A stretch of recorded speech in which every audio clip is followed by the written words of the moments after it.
go to the mall to die, my children. Unfortunately, things are not going well there. The economy has changed. People prefer shopping online. So now the place is a dead mall. The Penn Mills Galleria is due to be demolished soon. There used to be thousands of potential shoppers inside of it, but now it is old, abandoned and dark. 5 teens, Sophia, Beth, Max, Rose, and Emmett break into the mall for a last night of drinking and urban exploration before its untimely end. Beth is the most anxious about this enterprise, not really being friends with anyone other than Sophia, and wants to be back home before midnight. But she still joins in. They just want to see the mall and see each other, have a good time. Oh, but the only one that will be having a good time is the evil that watches them, narrating to us about how it enjoys this game, licking its chops about how hungry and thirsty it is, since the mall is so abandoned these days. They head into a clothing store and pause in front of some mannequins, trying to emulate an old sale sign, but Emmett sees something in the photo. A monster behind them. At first they think he's just drunk, especially when he throws up, but then they see the photo, and indeed, they are not alone. The teens quickly try to escape, having difficulty lifting the now fallen store gate. But oh no! The power of teamwork! This creature mocks them. It controls them all, controls all the gates. There is no escape. The entire mall is now the food court for it. It screws with their perceptions, showing them monsters behind every gate, redirects them so that they just end up back at the mall's fountain regardless of where they go. It's playing with them. Beth thinks that there's just carbon monoxide poisoning screwing with them, especially when it seems like Max, Emmett, and Rose are able to reach the front doors. But no, Max is gated off, and one of the creature's servants attacks him with scissors. He tries to make a break for it, but just finds himself back with his friends.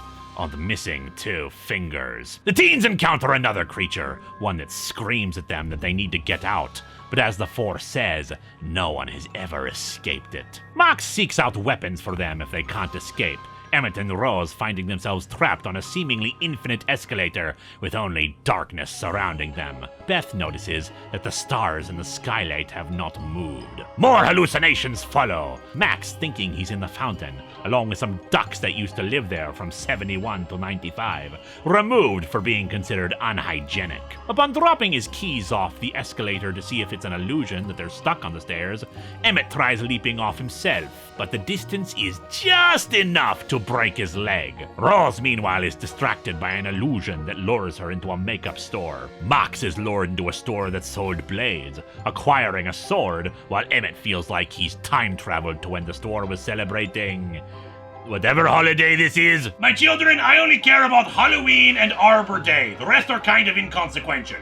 Rose is subsumed in her fantasy, only breaking from it when she notices an anachronism, a shade of lipstick no longer made. But the creature brings her back in. They have a makeover to give her after all. As Emmett finds a giant candy cane to act as a crutch, the monster that had found them earlier talks to Beth and Sophia. Once upon a time, he was a thief and urban explorer himself, breaking into places more for the thrill and challenge. Unfortunately, while he has managed to evade the monstrous force for well over a decade, he's lost most of his humanity along the way. It's what this place does. He tells them that the place is full of illusions, that they must resist it, but he reveals the most important part of the nature of the evil they fight.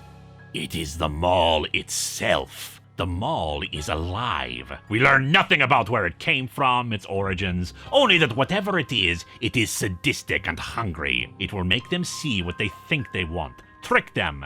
But unfortunately, Sophia and Max do not believe the man because of his inhuman nature and kill him. And while Emmett is able to resist what the mall offers him, alcohol, Rose is not so lucky. Her makeover is complete, almost making her like a Cenobite. The mall keeps its victims alive, feeding off of them for decades, which is what the other creatures are that they've been seeing. Some barely have sentience anymore, little more than beasts. But new shoppers like Rose can lead and act on the mall's behalf. The 4 remaining teens reunite, though Max is being whispered to by the mall, encouraging him to not tell the others about how he seemed to time travel as well to obtain his sword. The mall unleashes new horrors upon them, children that it took ages ago. Ever sink into a ball pit, my children?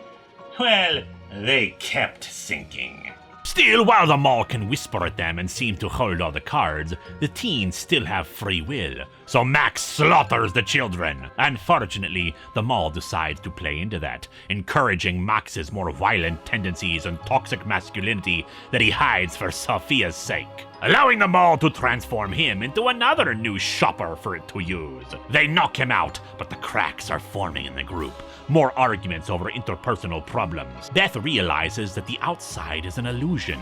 They've been there for hours and the stars haven't moved. Every attempt at leaving just brings them back to the center. As such, they decide to go deeper in, towards the office areas on the maintenance parts of the mall. Max, meanwhile, is reunited with Rose, the boy admitting that he always wanted to bang Rose, but he was with Sophia. But now that they're both monsters, they can join the Mall High Club!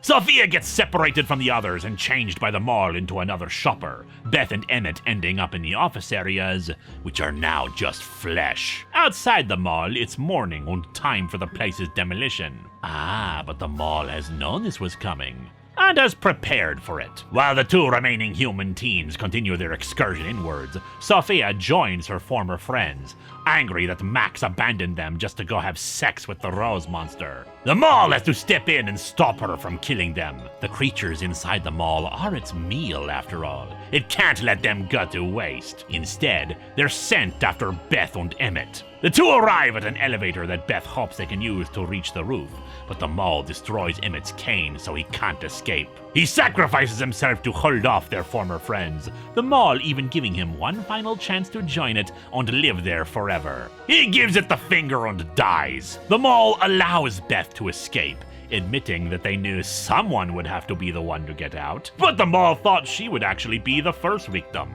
But no, she makes it onto the roof and is found by the demolition team. She warns them that her friends are inside the mall, and the team decides to call the cops, and Beth seems to realize this may have been the mall's plan to send more shoppers into it. Dead Mall is a wonderful concept, though I think the decision to have the mall narrate so much about their hopelessness is cruel and hurts the frights. After all, my children, how else can we experience horror if we don't have hope first?